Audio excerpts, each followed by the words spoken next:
that elevator pitch would be at networking events. And obviously networking, especially in Vermont, because Vermont is so much, more than any other state or country I've ever been to and done sales in, it really is about word of mouth. So networking, referrals, word of mouth is really huge.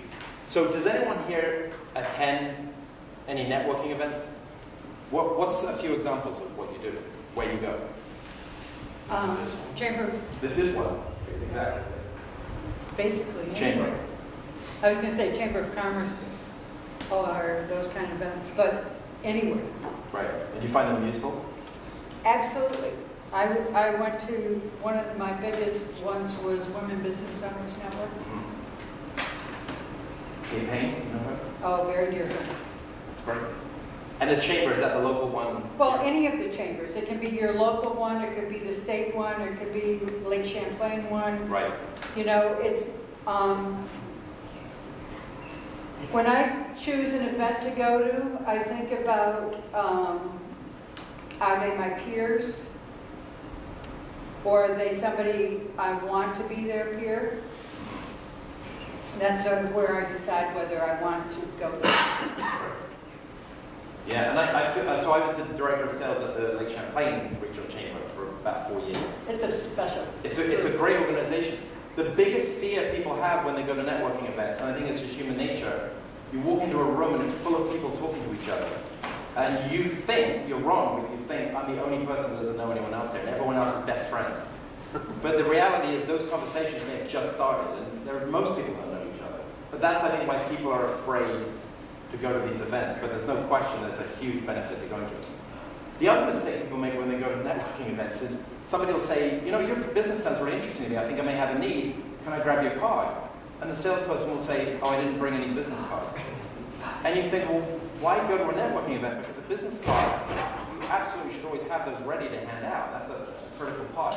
So if you can have a combination of your business card always and your elevator pitch, those are the two things you should always go into a networking event with, plus a goal. What do you want to come out from that networking event with? And you should have an idea that at least you want to make 3 great connections. And you want to get those people's cards. Charlie?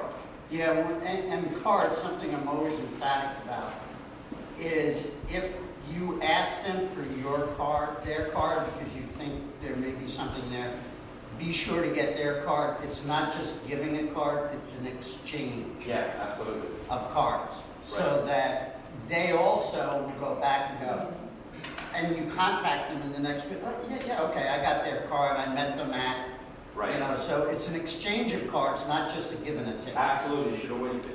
And sometimes somebody will say to you, I may have a need, can I grab your card? Always get that card so that you can, as a good, successful salesperson, follow up. If you're just waiting for them to call you, they may never call. So as a salesperson, you've always got to be proactive. That's something obviously we talked about before, always being assertive and proactive. And have their card so that you can be in the position of being in control where you're calling them and following up with them. As a salesperson, you should never be waiting for the prospect to call you, because you don't know how long you're going to be waiting. It's very possible that you're waiting forever.